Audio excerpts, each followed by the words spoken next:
Hello and welcome to 100 Yards of Football Sports Talk. I'm your host this evening, Coach Kevin Bull Jones. And yes, the football season for the high school folks such as myself has already begun, but we got some fantastic stuff about to hit the corner this weekend. And I got a wonderful guy with me to sit and chop it up about a little bit about our Falcons, that Falcon talk, as well as just what's going on this weekend and what happened this past weekend. So if you like the show, please share. Please share. 100 Yards of Football Sports Talk. Sports fans, my man. To you all, he's Chris Goforth, the voice of the pregame Falcons show and also part of the Saturday show of one of the largest sports talk stations in the Southeast. He is the man. To me, he's G-Man. I'm glad to have you here with me, Chris. How you doing? Hey, Coach, it's always good to spend time with you and looking forward to it, man. It's, we're 3 weeks into the high school season or about to go in, I guess, to game number 3. And then it's a huge weekend for college football. And then, then next week, we actually play football to mean business for the Atlanta Falcons. So it's here. It's here. We've waited long enough. Let's get it going.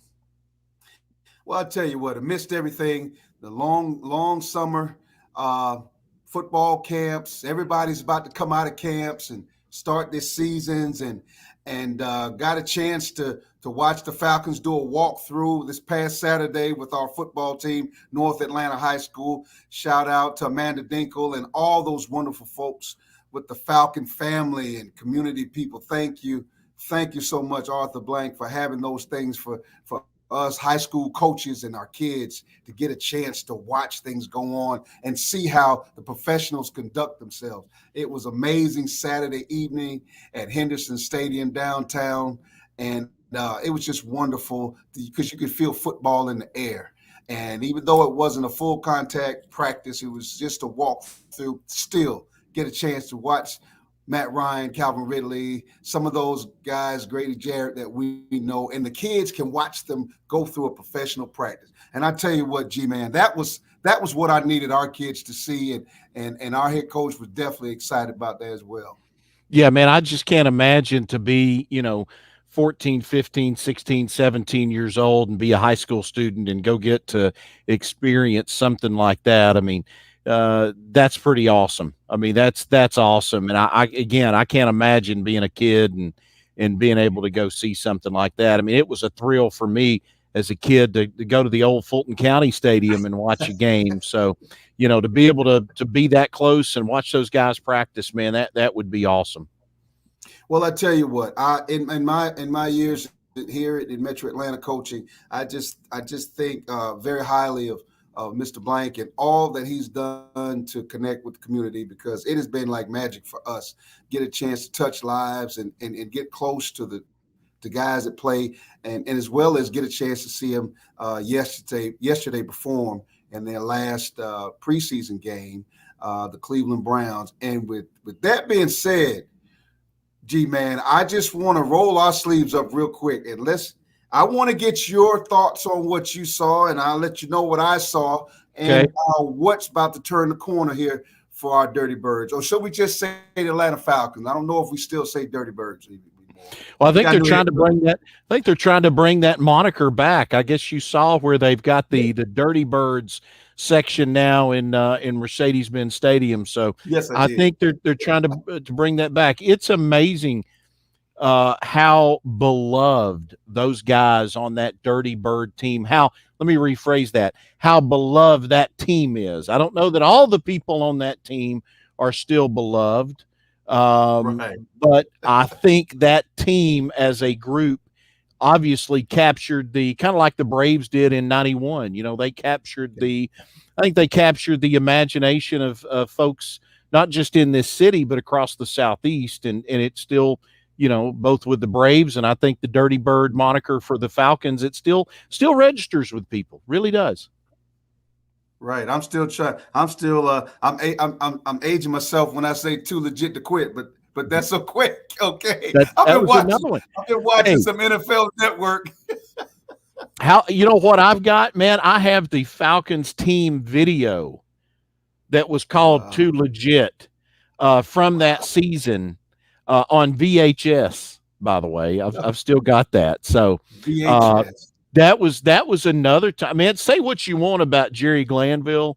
Those Right. teams were fun. Now they were full of personality, and they didn't win enough, but Right. man, they were awfully fun to watch. They really were. They had personalities everywhere, and Yeah, I just well, thought you that was really fun. yeah, namely they had Dion, and that was about as Right. much that's a lot of personality.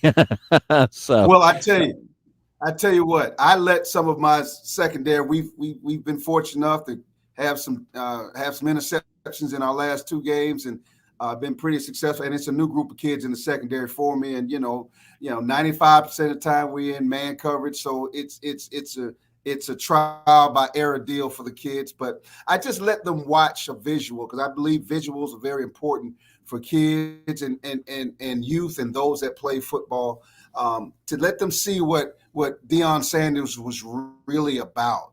And I just let it play just for them. And I didn't tell them I was going to let them see it, but they hear about it.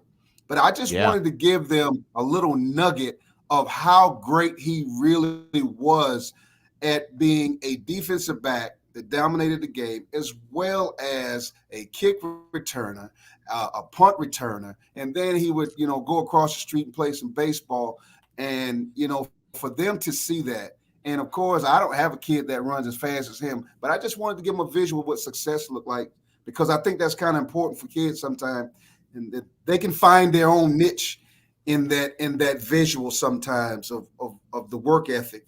And yeah. I've been around Coach Sanders I call him Coach Prime and Coach Sanders now because I've watched him in the All-American games and up close and personal and watched the attention to detail. And the funny thing about it, G-Man, is he doesn't get credit for being the student of the game, but I know that he really is. Yeah, And no, look, people nobody get knows caught it. up. Yeah, people get caught up in just the God-given talent that Deion Sanders had. And there's no denying that. I mean, you turn on the film, you see that. Right. But he had it going on upstairs too. Dion was and I think you really started to see it as he got older later in his Yes. career. He became a lot smarter of a player, especially there, maybe he wasn't quite as fast later in his career as what he was early on. So you got to learn to use your head a little bit. But my favorite Dion story, I don't know if you've ever heard this, but uh, when he was with the Falcons early in his career, you know, Dion had some skinny legs. Like he had some little chicken legs. And what he wanted to do was in order to make his calves look bigger, Dion would Right. wear two pairs of socks in an effort to make his calves look bigger. And I have heard that from a couple of guys that were teammates of his, that Dion always wore two pairs of socks with the Falcons because he wanted to make his calves look bigger. So he was, Dion was the epitome of look good, play good. Well, I just was amazed at some of the stories. Our very own Bobby Butler, who's here also with shows on 100 Yards Football Sports Talk. Bobby would pop out a story about Dion, and I mean Bobby had. I just love listening to Bobby Butler talk about the great times that he played, and he was with Dion when Dion came to the Falcons, and just listen to Bobby tell stories about a special person. And I take and my hats off to Bobby Butler because he's one of the greatest of all time in FSU history. But he always mentions how the things that Deion Sanders did was just truly from another planet. So I really enjoy hearing those stories from Bobby. And like I We said, need we he'll need pop we need up Bobby. anytime. Bobby needs to be in the Falcons Ring of Honor, by the way. Oh, amen, He's the next guy. amen. He's the next guy. He's the next guy. They finally made it right with Gerald Riggs a couple of years ago. I really pushed hard for Gerald because I think he is a good guy, and I think he is the ultimate Falcon. right there along with Jeff Van Note and Mike Ken. But Bobby is another one of those guys that deserves to be honored for, man, he had a really long career. And there were years when he was probably the best defensive player the Falcons had on some bad teams. So Yes.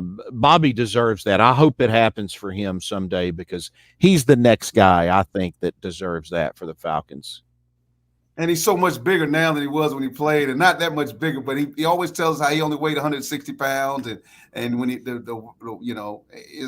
when he came to the Falcons, he was under 170 pounds, and to be able to have that longevity, and back then it was truly backbreaking to be out there playing football because everything was totally different as it is today. So I'm with you on that, and I definitely pay homage to those guys, and I echo those same sentiments that you have, G-Man, about what should happen in that ring of honor, and hopefully we put it into the universe and those things happen and the right people hear it.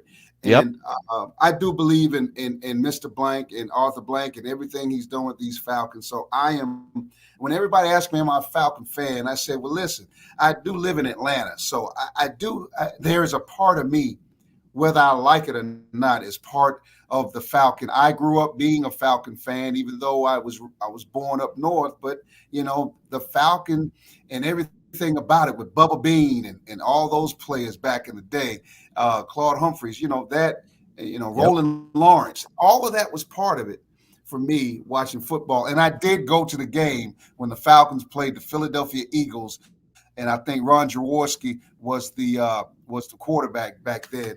My father and I, the only game we ever went to, a football game together. We got a chance to do that, and that was just magic. So yes, I am a Falcon fan, and that's just what it is. But with you, let's roll our sleeves up. Let's talk about the present Falcons and where we are today. I want to get what you thought about the game this past Saturday, and I'll give you my point of view from a coaching standpoint of some things that I saw that, it wasn't from a fan point of view. It was from a coaching point of view. And I just want to share that with the fans. So sports fans, please sit back, get comfortable, because you want to hear this from Chris G-Man Goforth from 92.9 The Game and myself. Let's talk the Falcons. Let's start with some things. Let's start with some good things. How about that? First Okay. offensive play from scrimmage, pass goes to Kyle Pitts. He turns it upfield. It's a 27-yard gain on first down. First time we've seen Kyle Pitts in the game. I thought it was a nice job by Franks on the rollout, delivered the ball, and then from there, Kyle Pitts kind of showed the total package in that. He showed some agility, he showed some speed, and then at the end of that, he showed a little bit of power because it took more than one guy to be able to bring him down. So I think if you're a Falcons fan, that's got to get you excited. I love what Dean Pease has done with this defense so far, based upon what we've seen. You go back the first two preseason games, Falcons had a lot of penetration. They had multiple quarterback sacks in both of those first two preseason games. That wasn't the case now against the Browns.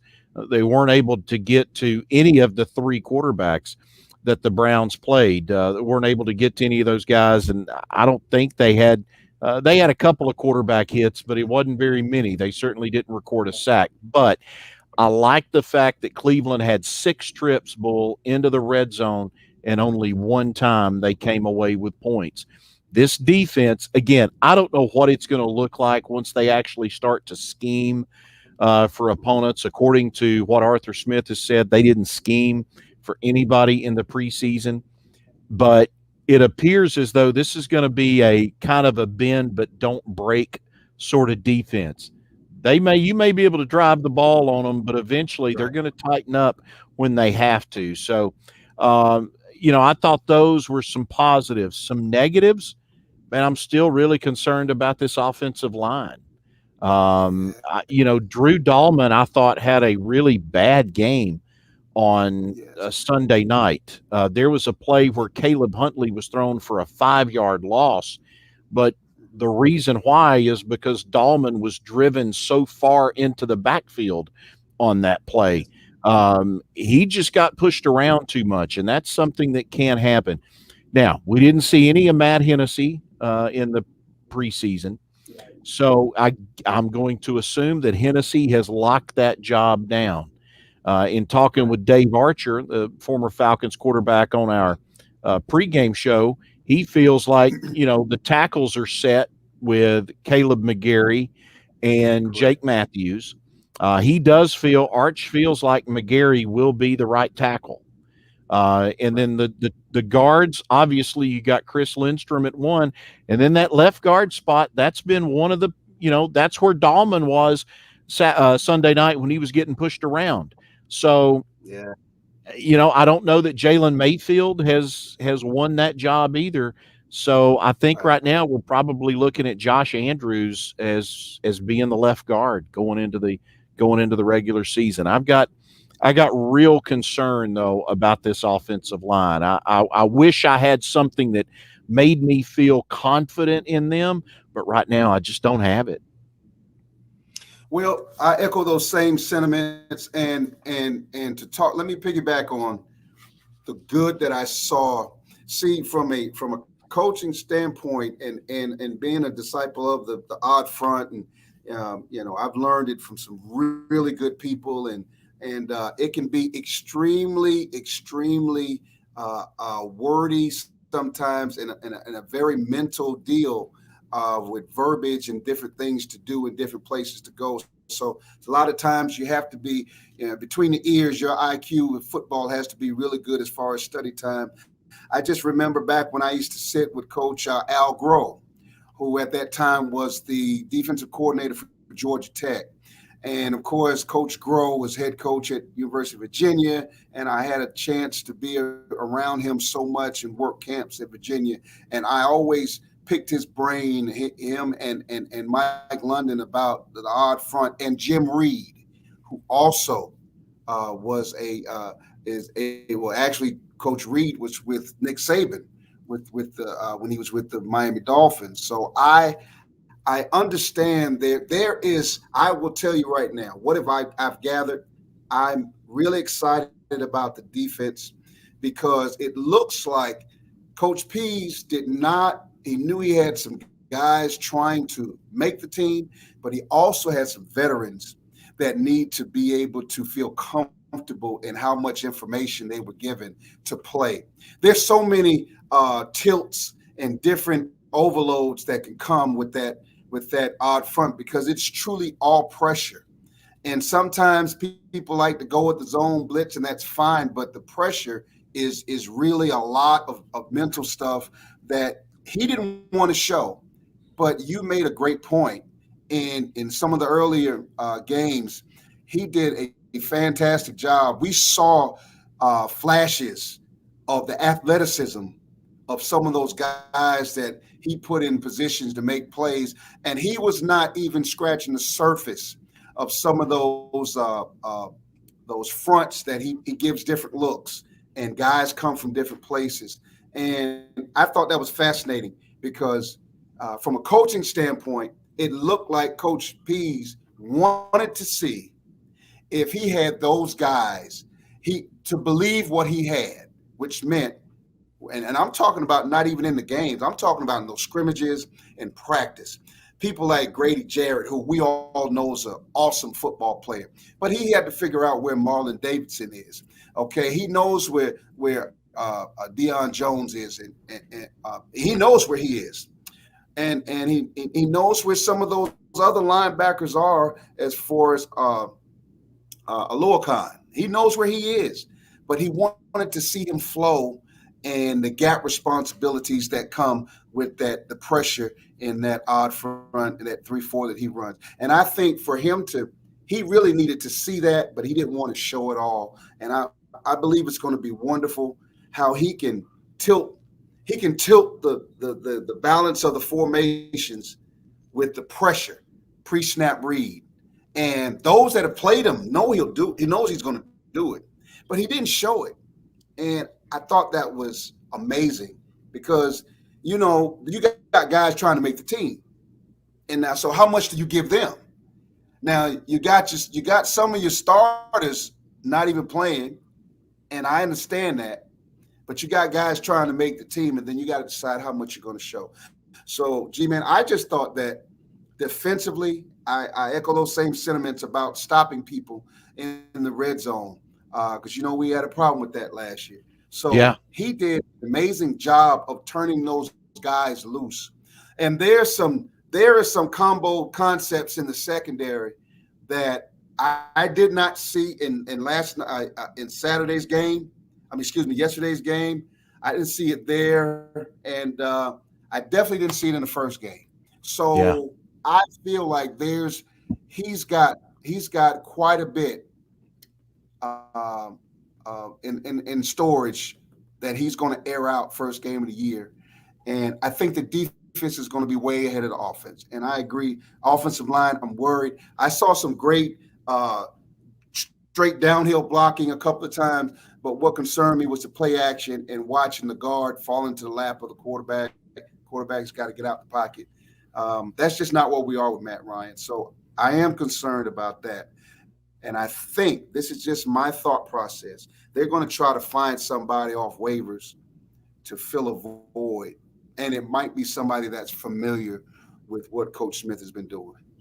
Yeah, no, I agree. I don't believe the QB2 is on the Falcons roster right now. I believe QB2 is probably with another team right now, and that guy will come in. The cuts are going to happen. What is it? 4:00 Tuesday. That's when the 4:00. Wow, 4:00 tomorrow. That's when all the cuts happen. So everybody's got to be down to 53. And I think at that point in time, you'll see the Falcons make a move to try to bring somebody in. I think they've seen enough from Felipe Franks to feel like there's some potential there, but he's probably a guy that honestly needs a year, maybe even 2 years on the practice squad. So I think they're going to go find another veteran to bring in. Again, for having 3 days of practice or whatever it was for Josh Rosen, I didn't think the guy played that bad, really. But I just think that they are going to look. That's going to be one position where I think the Falcons are going to be trying to upgrade through the waiver wire in the next 24 to 48 hours. Well, here's my concern with the when you talk about the receivers, and I think there's some parts of I understand Matt Ryan not playing so much at all because it's just critical. We're in a critical period, and I'm sorry, sports fans. We bring in a new coach. One of the most decorated receivers ever in the Falcons' history is gone. We have to adjust to that. You all have to adjust to that, and we just can't show everything on Saturday afternoons of what's really going to happen. So I was shocked to see Pitts even play in the game because I really didn't expect to see him play because I'm one of those type of coaches who, we're talking about, you got a high draft pick and you don't want your starters hurt. You only have 3 games. And, if they didn't show it to you already what you needed to see in the scrimmages and in practice and the evaluation that you all have done, I didn't want a J.K. Dobbins situation to happen for the Falcons. So that was my greatest concern. So I appreciate, I'm sorry to say it, sports, I appreciate some of those dudes not being out there. Now, does it give the clarity that we need? No, it doesn't. Right. Yeah, I really think as a fan, Kevin, when it comes to preseason games, like especially if you're paying your money to go to the game, you want to be able to see those guys. So it's kind of like you're excited to see Matt Ryan or Mike Davis or Cordero Patterson or Calvin Ridley or Kyle Pitts or whoever. But then while you're excited to see those guys, you're kind of holding your breath every play going, oh gosh, don't let something happen to him. Matt Ryan was one of 10 quarterbacks in the NFL that didn't play a snap in the preseason, including with the Raiders. The Raiders didn't play QB1 or QB2. Neither Derek Carr nor Marcus Mariota took a snap this preseason. Dak Prescott, Aaron Rodgers, Matt Stafford, Justin Herbert, Russell Wilson, None of those guys took snaps in the preseason Right. this year. Matt Ryan, he didn't take a snap either.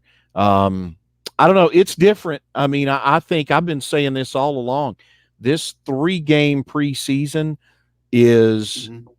I think every team, every coach, every organization had a different mindset and a different Yes. plan for how they wanted Agree. to approach it.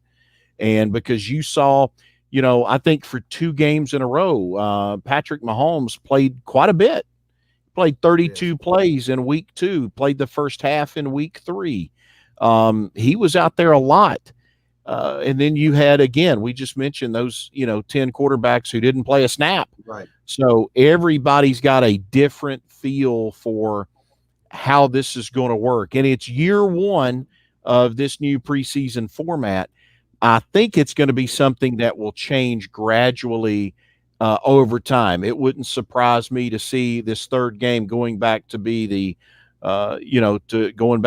quote unquote dress rehearsal that it used to be, where Right. your starters played more. But Right. again, I think everybody's got a different feel for what they want and what they expect, and we'll see whether or not. I guess time's going to tell who made the right choices and who didn't.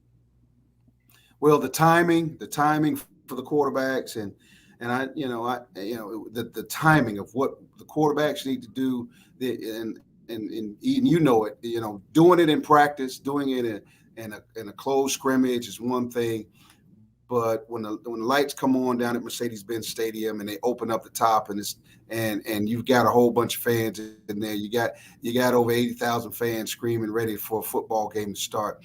That is going to be the rough aspects of what we're going to see. I do believe it's going to be a lot of ground and pound and play action, and I do understand. That's what we're bought into right now, and I definitely concur that with maybe the mindset of Arthur Smith in regards to this is year 1 for you, so you need to go in there with all your dudes, your studs, your horses. Having somebody wounded or injured on IR, things like that. Your first year is something that you don't want to That's have true. happen. It is also equivalent to for us dodging the COVID every week and reminding our players to keep the masks on in the classroom and stuff like that. And we tell them, listen, we're going to lose you. We could possibly lose you to for a game such as what's going on with a lot of schools here in the Metro Atlanta area, not able to play because of COVID deals. We need you, so please keep your mask on in school, and so you can still be able to play on Friday nights at 7:30. And for us, it's been a gem of happening. Cross your fingers, we just keep it that way. But I can understand where Coach Smith is going with that. My concern, along with what you're talking about, it's on the same level. How does that offensive line work out? My concern is Coach is can Matt Hennessy handle what's going to happen when the real lights come on, and I hope that with those odd fronts, you know, and those really good nose guards, and some of them are gigantic. Or as my niece would say, ginormous. That's real. And how powerful will our running game be? I mean, Chris, I'm okay if we're coming straight downhill, and it looks like that's what we're built for, and I'm okay with that. Let's give Coach Smith a chance to make this thing happen, and who knows? But one thing I can promise you, defensively, we're going to be really good. And I'm saying it right now, sports fans, we're going to be pretty good. It is going to be some folks flying around. It's going to be true dirty birds. Folks going to be flying in the air. And just some of the cross gap schemes of blitzes that we can see. A lot of teams use them, but Coach Pease is a gem at it. And I feel good about what's going to happen for the Falcons. And now that's it. I don't know about. I can't talk about predictions of a record because I don't think that's fair. But I think coming out the gate, I think that we should be at over 500 coming out the gate. First 4 games, we should be at least 500. and hopefully I'm wrong, and we're in a better situation. Maybe 3-0. I don't want to say 4-0 because I don't want to jinx the Falcons. But hey, it wouldn't be surprising defensively if somebody slips up and makes a bad decision against us. I really like it. So, and we have not Yeah. played as much man coverage as he's going to do. Yeah, I think look, if they're 2-2 after the first four, I think if you're a Falcons fan, you got to be happy with that. I think you'll be happy with 2-2 in the first year of this regime and the way this schedule lays out. Yeah, I think the schedule gets a lot tougher the deeper you go into the season because, coming up later on, you're going to have, two games against the Saints. You're going to have, let's see, who all is in this. We got Brady twice. Yeah, you got Tampa twice. Yeah. Now you get them once early and once late. You're going to play the Saints twice late in the season. You've got the Patriots coming in, so that's going to be later on in the year. So look, this isn't going to be easy. This is this is going to be tough. So again, I don't think they're going to be 4-13, Right. but I don't know that they're going to be 10-7 either. So I think probably not as bad as 4 wins, probably not as good as 10 wins. They'll finish somewhere in that, 6, 7, 8, maybe 9 standpoint. 9 wins would be, I think 9 wins for this team would be great. And I think I agree with you because, if we see the progress, and I think that's where everybody was. I mean, the progress. And not to belabor anything from last year, but just the progress and the growth every year. I mean, every game of being successful at doing some things against some of the top athletes in the world, top football players in the world. I think that is something to build on. No, we don't have a Derrick Henry, but we got a Mike Davis. And we have some other running backs. And then, yes, we do have some receivers that can go get it. And if we can keep Matt up. And I am definitely a proponent of backing Matt Ryan for all those that, they want to make statements about Matt Ryan. He needs to be up so he can deliver for us. And I think he will. But we got to keep him up. And whether it's max protection, I like the rollout stuff. I hope it works for Matt, but I see where he could have a great connection with our first round draft pick, Kyle Pitts and Mr. Ridley. And I think that we will not leave any points on the off the board. I think they'll attack, and I'm really excited about that for Matt Ryan. Coming this far, there aren't many that are still playing when he was drafted. You ever thought about that, Chris? There aren't many quarterbacks playing from when he was drafted. So time served. Yeah, and he's a guy, as to your point. I mean, I think you go back and look when the Falcons have been able to keep him healthy, keep him upright. The guy's been able to perform. The last 3 years, he's been sacked 133 times. So what do you expect the results to be when a guy's getting pounded on like that? So, and the Falcons, to their credit, now good or bad, we'll find out. They've gone out and they've invested heavily to make this offensive line better. It's on those guys now. It's on them. This isn't about, all the, GM made bad draft picks, whatever. No, those guys, they were all going to get taken by somebody. They got picked here, so they got to go. They got to perform, in my opinion. This is on them. So as far as the running back situation goes, somebody asked me the other day about their fantasy football team and said, "Hey, would you take Mike Davis in a fantasy draft?" And I said, "Well, I think this sounds like it's going to be running back by committee." But I do think Mike Davis will get the bulk of the goal line carries. So he will probably be the guy that scores the most touchdowns. But I don't know that the Falcons have anybody on this team that's going to rush for 1,000 yards in a season. Interesting to see what happens with Cordero Patterson. They say that he is kind of that second running back. I don't from what I have been told, Cordero Patterson has not been returning kicks in practice. Correct. I thought he Yes. would be the primary kick returner. I believe Avery Williams has won that job with the way he's performed in preseason. He's been the one guy for me that I think has just really stood out. I think he's dynamic, and that's something the Falcons haven't had in the return game in a while. So we'll see how Cordero Patterson adjusts and how he performs in this offense. And then that third running back spot, Quadri Allison, Caleb Huntley. We'll see what that looks like. Deontay Foreman is still there. So those three guys, I guess, are all kind of fighting for kind of the pecking order after Mike Davis and Cordero Patterson.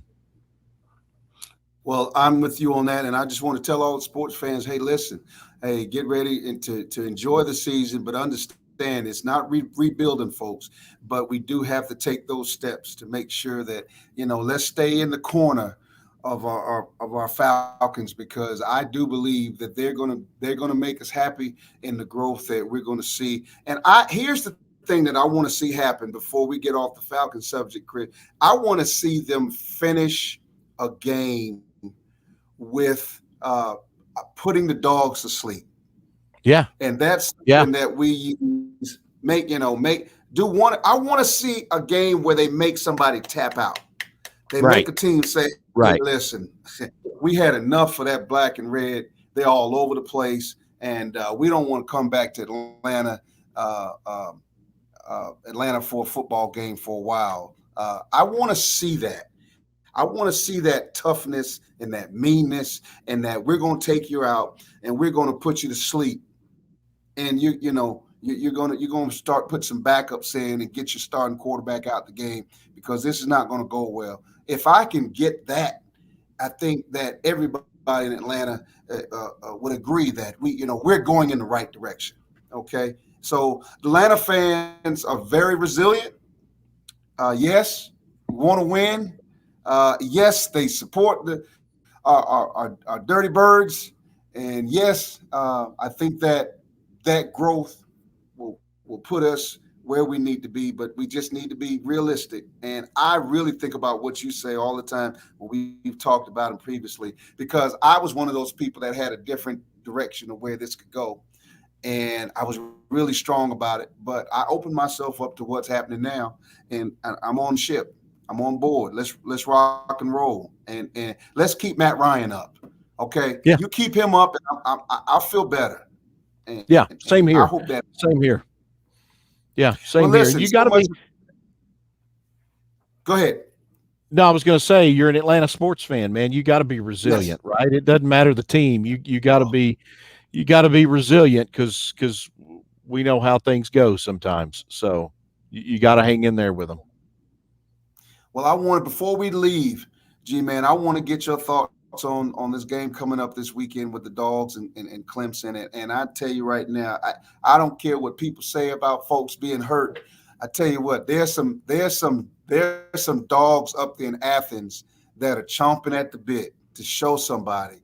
Okay, we might have a couple of guys not 100%, but you ever seen that dog that has only got 3 legs and he can still put up a good fight? I think that's what's going to go down in Charlotte. What do you think? To me, this is a line of scrimmage game. I really feel like that. I think it'll be one on the line of scrimmages. I think these two defensive lines, these two defensive fronts for both teams are exceptional. I think this Clemson defensive front may be as good as we've seen in recent years in college football. And that, to me, is how I view this game. Can Georgia's offensive line, can they hold up to this defensive front that Clemson is going to bring at them? Warren Erickson is back. He's practiced the last 2 weeks at center, so I would see no reason why he can't be the guy to go. I think if you talk about being what makes you nervous if you're a Georgia fan, would be the idea that they don't there's still a lot of talk about this offensive line all through camp. Who's starting and who's Yeah. starting where? As a Georgia fan, I think that should make you a little bit nervous going Yes. into this game. Now, Because you're talking about rhythm. Yeah, that's yeah, tough. and I don't care what happens, Bull. There's going to be an overreaction to this game on Sunday. People are going to overreact. If Georgia wins the game, they're the greatest thing since sliced bread. Start engraving the championship trophy now. If they lose this game, Kirby Smart sucks and he needs to be fired. I don't think Wow. I don't think either one of those are the Yeah. case. No Right. matter what happens in this game, everything you're playing for, the end goal, is all still there. And I think Right. that's important that you keep this in mind. You can afford to lose this game and still get Yes. yourself into the college football playoff. And that goes for Clemson as well. You can afford to take a loss to Georgia and still be able to get into the college football playoff. But I know there's going to be a huge overreaction to this game that you're going to hear Sunday and Monday on radio and at work and everywhere else next week. Everybody's going to overreact to whatever happens, and so I hope folks will kind of take it with a little bit of a grain of salt. Uh, I have, I wonder what they're going to do offensively to kind of offset what I think is this really powerful Clemson defensive front. How do you find a way to slow those guys down a little bit? It Right. wouldn't shock me. I know Georgia's talked all year about wanting to be this vertical passing team. It wouldn't shock me if we don't see Georgia come out with some plays designed to get the ball out of JT Daniels' hands quick Correct. on some, whether that's through screens or it's slants or Yeah. whatever. I just think they're going to have some ways to design to be able to get the ball out of his hands quickly and to try to negate a little bit of what is a really strong and athletic front that Clemson's going to throw at him. I agree with you. I think that the key for Georgia is being able to, JT Daniels is, for me as a defensive coordinator, my mindset is I want to get the gunslinger. And if the gunslinger is pretty good, then I have to go get him because he's going to create the damage. And, he's going to make me have that owie, that ouch moment, the things that hurt me, because he's able to be successful in pressure situations. And I think that Georgia has the advantage at the quarterback position. Nothing against quarterback from Clemson, but I'm just telling you, for somebody who's played, who's a veteran ball player, and when the lights come on the first game, there's something about being in that huddle when he takes command. And there's some things that when he comes to the sidelines, he's going to be able to talk to his OC and say, hey, listen, I know this is what we plan to do, but plan B needs to be ready because this is what they're doing. And maybe I'm not as successful out of this formation, so maybe we need to spread out more, and maybe we need to throw to the field more, or create space for our receivers. I think that those are the intangibles that JT Daniels has that I think Coach Smart is extremely ecstatic about, and he's chomping at the bits as well to get this game rocking and rolling on Saturday. And Clemson, if you can spread them out, they've got some people gone in secondary. Okay, so they're up front. That front seven is ferocious, but the back four, that's where some things can happen that are not in Clemson's favor per se, if JT Daniels can get that ball out and he's got some stable blocking up with that offensive line. Georgia's always been known for being running back you and pounding the ball. And for some reason, G-Man, I don't see them pounding the ball like that. They have got a wonderful quarterback, and he's ready to shake the rust off and get this season going. And I think that Georgia's going to come out 150 miles an hour. Nothing against the Clemson fans, but I think Kirby Smart is just going to have them ready to play. I would be shocked if things didn't turn out well for them this Saturday when they go up to North Carolina, Charlotte, to face Clemson. I think Clemson is great, but, Georgia has had their fill of playing Bama, that head knocking there, against their big brother. I always like to say it, brothers go at it. So those players on the Georgia team are really ready for this moment. I don't know I know the quarterback is very athletic and he's promised and everybody's talking about him for Clemson, but G-Man, he hasn't done it yet. And that's just the truth. So now he has to do it against elite competition. And I think he's going to find his hands full if those dogs can pin their ears back. Yeah, he had some success last year. I thought he played really well in that game against Notre Dame. So Yeah. we'll see what it looks like going up against this Georgia front. Again, for me, this boils down. And I know it's the old coaching cliche, right, about it being a line of scrimmage game. But this is one where I truly believe it's a line of scrimmage game, and the line of scrimmage is going to dictate what both of these coaches can do, what both of these offensive coordinators can get away with in this game. So I hope it goes well for Georgia. I'm giving the edge to Clemson to start with, but certainly I'd love to see them, be able to find. I'm not a Georgia fan, but as a guy who has to talk about Georgia football a lot, it's a lot more fun to talk about anybody when they're winning. So I'd like to see them. I'd like to see them be able to pull it out, but I'm probably going to lean a little more towards Clemson, only because Clemson's been there and done this. I'm still waiting on Georgia to do it. So maybe Saturday night they can do it. Maybe they can do it Saturday night. If they do, it'll be great to see for Georgia, the state of Georgia, and all the dog fans here. I'm a Bama fan, but I do want to see the Georgia Bulldogs do well in this game Saturday because it's time for them to get in that top four and be the for real top four. And I think Kirby Smart has done enough work here in Georgia to make that happen. I would like to see that happen. And hey, and start knocking heads and maybe replace Clemson in the last four teams every year, or as long as we have it for the next couple of years at least. And those final four teams, Georgia needs to be a steady common denominator with that and knock somebody off the perch, whether it's Ohio State, whether it's Oklahoma, whether it's Clemson, Georgia, Kirby Smart. Let's see what happens. But I tell you what, for me as that veteran coach, if I have to face a gunslinger that knows what he's doing and he's got some games on his belt against very good programs, then he makes my job just a little different.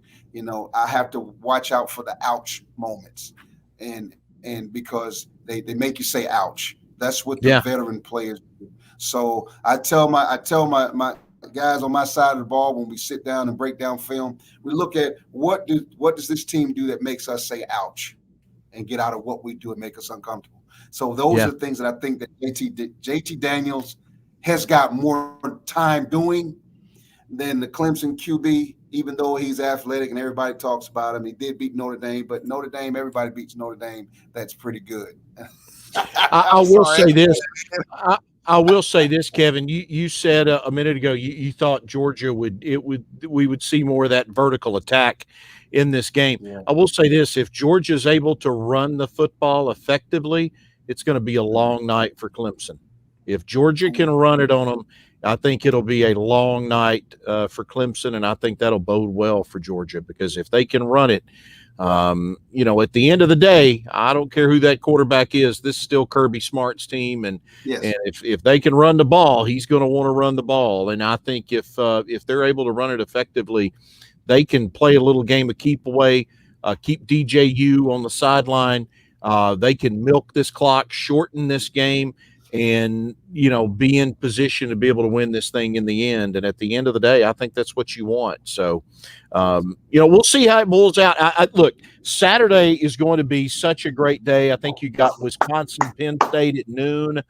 You've got Alabama and Miami. You've got UCLA and LSU, and then Georgia, Clemson. So I'm planning on being in the recliner by noon on Saturday, and I plan on falling asleep there sometime after midnight, and I'm just gonna wallow in college football all day. So that's my plan for Saturday. So if you need me Saturday, that's where I'll be.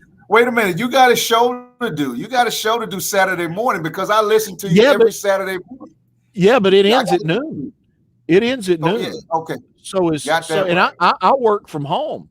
So as soon as this is over, I can go downstairs, turn the TV on, get in the recliner, and I'm not moving. So if you need me Saturday, then just know I'm in the recliner and I'm not getting up. I know Uh, that's right. I might go get some of those adult Depends and put those things on there and just not even leave the recliner that day. It is that kind of day. I when I was a kid, I used to say that baseball had the best opening to a season. You know, I loved Right. opening day in baseball. I still do kinda, but man, there ain't nothing better than this Labor Day weekend of college football. And kudos to the NFL for realizing that and saying, Yes. let's let the NFL or let's let college football have their weekend. Football. We'll start a week later and allow them. And man, it starts Thursday night and it is going to roll, Right. all the way through Monday at Mercedes-Benz Stadium with Ole Miss and Louisville on Monday Right. night. So we got like 5 great days of football. And I can't wait. One of my former players that played for me, Cameron Wilson, is outside linebacker there, second string from when I was head coach at Mount Zion High School down here in the Metro Atlanta area. So I can't wait to see him get an opportunity to help Louisville become extremely successful this weekend. And I tell you what, I'm with you. Listen, I ended up having to have knee surgery, tore meniscus, and about a month ago, shout out to Dr. Michael Bernat at the Peachtree Orthopedic Center. He's the man. He put me back together. I can't run that 4.4 anymore, 40, but I probably will run an 8.4 40 now. And he told me I went in from a follow up visit today, and Lindsey King, shout out to his PAC, and they said I'm doing well, but they said they enjoyed me moving around. But guess what? I'm like you, G man. On Saturday, I'm not moving. I got the grass already cut. Okay, and my daughter's boyfriend, since he comes over quite a bit, he had to cut the grass. So you have to use your Hey, intangibles to get what you want. yeah, And yeah. well, wifey went to get her nails done. So hey, listen, all that is taken care of.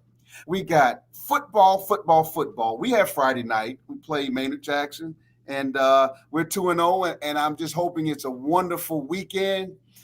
So when we had to come back here to the office, which I'm still here, when we had to come back in on Sunday, our head coach Jamie All is pretty excited that we were able to do the best we can and come out victorious. So I'm excited about a great weekend. I can't wait. I'm so glad you gave me some time because my brother, Always. I missed you, man. And I just listen every Saturday morning, and my wife got me one time. You're supposed to be cutting the grass. I said, "Honey, I can't cut the grass right now." Oh, who you listening to, G man?